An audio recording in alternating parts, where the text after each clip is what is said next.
আসসালামু আলাইকুম। Hello everyone, সবাই কেমন আছেন? যে যেখান থেকে আমার ভিডিওটা দেখছেন, আই হোপ সবাই ভালো আছেন। আলহামদুলিল্লাহ, আল্লাহর অশেষ রহমতে আমরাও ভালো আছি। সকালে ঘুম থেকে উঠেই বৃষ্টি দেখছিলাম, আর বৃষ্টি দেখতে দেখতে ইচ্ছে করছিল যে একটু খিচুড়ি রান্না করি, তাহলে হয়তোবা ভালো লাগবে। সব আপুদেরকেই দেখি যে বৃষ্টি আসলেই তারা খিচুড়ি রান্না করে খায়, তাও আমিও একটু খিচুড়ি রান্না করে নিয়েছি। আর সাথে ডিম ভুনা করেছি, তার সাথে 2 রকমের ভর্তা করে নিয়েছি, আলু ভর্তা আর তার সাথে ছিল শুকনো মরিচ ভর্তা। আলহামদুলিল্লাহ, খেতে অনেকটাই ভালো লেগেছিল। বলে রাখা ভালো যে আমার এই ভিডিওটা 2 দিন আগের করা। আমি খেতে বসবো, তাই খাওয়ার আগে যে ওষুধগুলো ছিল সেগুলোকে নিয়ে নিয়েছি খাওয়ার জন্য। ওষুধ খাওয়া শেষ করে আমি নাস্তাটা করে নিয়েছি, আর এখন চলে আসলাম একটু টুকটাক কাজ করে নেওয়ার জন্য। ওয়ারড্রোবের উপরটা কিছুদিন ধরেই এলোমেলো হয়ে পড়েছিল, গুছানো হচ্ছিল না, তাই ভাবলাম যে এটাকে একটু গুছিয়ে নেই। সব কিছু জিনিস নামিয়ে এখন আমি গ্লাস ক্লিনার দিয়ে একটু উপরের রেক্সিনটা পরিষ্কার করে নেব। দেখা যায় 1 দিন 2 দিন পরিষ্কার না করলে এগুলোর মধ্যে অনেক বেশি ময়লা পড়ে, আর আমি যেহেতু অসুস্থ সেহেতু সবসময় এগুলো পরিষ্কার করতে পারি না। 2 দিন 3 দিন পর পর এগুলো আমাকে পরিষ্কার করতে হয়, যার কারণে অনেকটাই ময়লা হয়ে যায়। আমি ভালো করে রেক্সিনটা পরিষ্কার করে নিচ্ছি ঘষে ঘষে। কেউ যদি এই পর্যন্ত এসে থাকেন কিংবা এই মুহূর্তে আমার ভিডিওটা ক্লিক করে থাকেন, তাহলে আপনাদের অনুরোধ করছি প্লিজ একটা লাইক দিয়ে সম্পূর্ণ ভিডিওটা কন্টিনিউ করবেন। ভিডিও দেখতে দেখতে হয়তো বা ভিডিওর কোনো অংশ আপনাদের ভালো লেগে যেতে পারে। ভিডিওর কোনো অংশ যদি আপনাদের ভালো লেগে যায় তাহলে বন্ধু হয়ে আমার পাশে থাকতে পারেন। আর হ্যাঁ, আপনাদের কাছে একটা অনুরোধ, বন্ধু হয়ে আবার চলে যাবেন না, 2 দিন সময় দিবেন আপনাদের চ্যানেলে ঘুরে আসার জন্য। যারা অলরেডি কাজগুলো করে দিয়েছেন আর প্রথম থেকে এই পর্যন্ত আমার সাথে আছেন, তাদেরকে অসংখ্য ধন্যবাদ। আমি রেক্সিনটা পরিষ্কার করে নিয়েছি, এখন জায়গার জিনিসগুলো জায়গাতে রেখে দেব। আমি ঝুড়িটা রেখে দিয়েছি, আর ঝুড়ির মধ্যে যে রাহির আব্বুর ছবিটা থাকে সেই ছবিটাকে এখন একটু এটা রেখে দেব। আর রেখে দিতে গিয়েই ঘটেছে বিপত্তি। পিছনের যে স্ট্যান্ড আছে সেই স্ট্যান্ডটা ভেঙে গিয়েছে। আমি চেষ্টা করছিলাম সেই যে স্ট্যান্ডটা লাগানোর জন্য, তারপর লাগাতে পারি নাই, একটু জাস্ট ঠিকা দিয়ে বসিয়ে দিয়েছি ছবিটা। আমার সাথে প্রায় প্রতিনিয়তই এই কাজগুলো হয়। আমার হাত থেকে পড়ে এটা সেটা ভেঙে যায়, কেন জানি না। কিছুদিন ধরেই দেখতে পাচ্ছি কিছু একটা ধরতে গেলে হাতটা কেমন জানি কাঁপা কাঁপা লাগে। যাই হোক, ওয়ারড্রোবের উপরটা গুছিয়ে নিয়েছি, এখন ওয়ারড্রোবটাও একটু হালকা মুছে নেব। যদিও এটা তেমন একটা ময়লা হয় নাই, জাস্ট একটু উপরটা পরিষ্কার করার কারণে যে ধুলাবালুটা পড়েছে সেটাকে মুছে নিতে হবে। এটা মুছে নিয়ে আমি টিভিটাকে একটু মুছিয়ে নেব।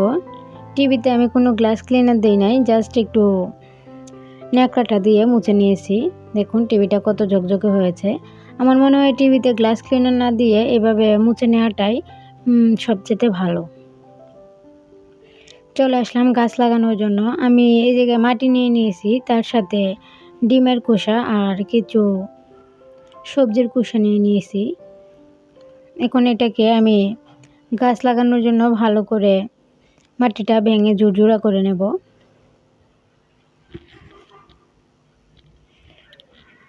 আমি একটা পুদিনা পাতা গাছ লাগাবো, যদিও আমার আর একটা পুদিনা পাতা গাছ আছে, সেটা কেমন জানি একটা হয়ে গিয়েছে, হয়তো বা বেশি দিন বাঁচবে না। তাই ভাবলাম যে এই গাছটা যদি মরে যায় আরেকটা গাছ লাগিয়ে রাখি, হয়তো বা পরবর্তীতে এটা কাজে লাগানো যাবে। আমার ছেলেটা আজকে একটু অসুস্থ, ওর সকাল থেকেই পেটটা অনেক বেশি নরম হয়ে গিয়েছে, শরীরটাও দুর্বল হয়ে গিয়েছে। যেহেতু ছোটো মানুষ আর তেমন কিছু খেতেও পারে না, ওকে ঘুম পাড়িয়ে আমি ভয়েস দিতে বসেছিলাম। রাতে ভয়েস দিতে পারি নাই, শরীরটা একটু খারাপ লাগতেছিল তাই। আর আমার ভয়েসটা হয়তো বা 2 রকম শোনা যেতে পারে, কারণ ভিডিওতে ভয়েস দেওয়া শুরু করেছি, এরপর পরই রাহি উঠে গিয়েছিল। আবারও ওকে গিয়ে ঘুম পাড়িয়ে এসে এখন আবারও ভয়েস দিতে বসেছি। বাচ্চারা অসুস্থ হওয়ার চেয়ে নিজে অসুস্থ হয়ে যাওয়া ভালো, এটা আমার মনে হয়। ওরা কি হয়েছে কি না হয়েছে ঠিকঠাক বলতেও পারে না কিছু, শুধু কান্নাকাটি করে, আর কিছু তো খেতেই চায় না। এখনকার বাচ্চারা এমনিতেই কিছু খেতে চায় না, এখন তো অসুস্থ হলে বুঝতেই পারেন খাবার দাবারটা কীভাবে হয়। যাই হোক, কথা বলতে বলতে আমি গাছটা লাগিয়ে নিয়েছি, আর এখন একটু পানি দিয়ে দিচ্ছি। আর গাছটাকে আমি ব্যালকনির গ্রিলে টানিয়ে দিচ্ছি, এটা 2-3 দিন এখানেই থাকবে। চলে আসলাম দুপুরে রান্না করার জন্য। আমি পেঁয়াজ আর রসুনটা ভালো করে ভেজে নিয়েছি। এখন পানি দিয়ে যে মশলাগুলো আছে রেগুলার সেগুলোকে দিয়ে দিব। আমি আজকে বেগুন দিয়ে শুটকি রান্না করব। দেখা যায় যে আমাদের মতো যাদের ফ্যামিলিতে কম লোক সংখ্যা, 1 থেকে 2 জন, তারা কিন্তু যে কোনো একটা তরকারি হাফ কেজিও যদি নিয়ে আসা হয় তারপরেও 2 থেকে 3 বার রান্না করতে হয়। আর আমারও এই একই অবস্থা। মাঝে মাঝে তো ভাবি যে তরকারি আনাটাই বন্ধ করে দেব, কিন্তু সব সময় তো আর ওইভাবে খাওয়া যায় না, যার কারণে তরকারি নিয়ে আসতে হয়, আর এনে একটা তরকারি 2 থেকে 3 দিন খেতে হয়। সবগুলো মশলা দিয়ে ভালো করে মিশিয়ে নিয়েছি, আর এখন এটাকে আমি কষিয়ে নেব।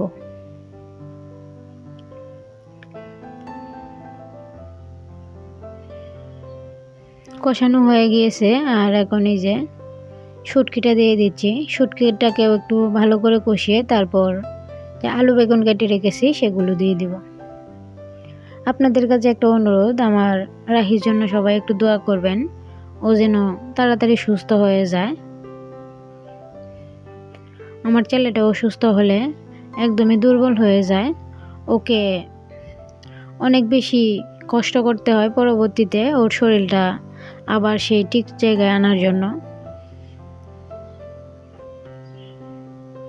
আলু বেগুনটা দিয়ে দিয়েছি আমি, আর এখন এটাকেও ভালো করে নেড়ে চেড়ে কষিয়ে নেব। জানি না এখন পর্যন্ত কেউ আছেন কিনা, যদি থেকে থাকেন আর একটা লাইক দিতে ভুলে গিয়ে থাকেন, প্লিজ একটা লাইক দিয়ে দিবেন। আপনাদের একটা লাইক আমার অনেক বেশি প্রয়োজন। আমরা গৃহিণীরা দেখা যায় জীবনের অর্ধেকটা সময়ে কাটিয়ে ফেলি রান্নাঘরে রান্না করতে করতে, আর সারাদিনে কোনো সময়ই পাই না যে নিজের জন্য নিজেকে একটু সময় দেব। যাই হোক, আমার তরকারিটা কষানো হয়ে গিয়েছে, আর এখন এটাকে ভালো করে নেড়ে চেড়ে ঝোলটা দিয়ে দিব। আজকের ভিডিওটা তেমন একটা গুছিয়ে করতে পারি নাই, পুরোপুরি এলোমেলো একটা ব্লগ। তো আশা করব সবাই একটু মানিয়ে গুছিয়ে দেখে নেবেন। এলোমেলো দিনের এলোমেলো একটা ব্লগ। শরীর অসুস্থ হলে যা হয়, রুটিন একদমই এলোমেলো হয়ে গিয়েছে। কখন কোনটা করব, কখন কোনটা না করব তা ঠিক করতে পারি না। আমি এক এক সময় এক একটা কাজ করি, আর যখন ভালো লাগে ভিডিও করি, আবার যখন শরীরটা খারাপ লাগে তখন আর ভিডিও করি না, কাজটা শুধু করেই শেষ করে দিই।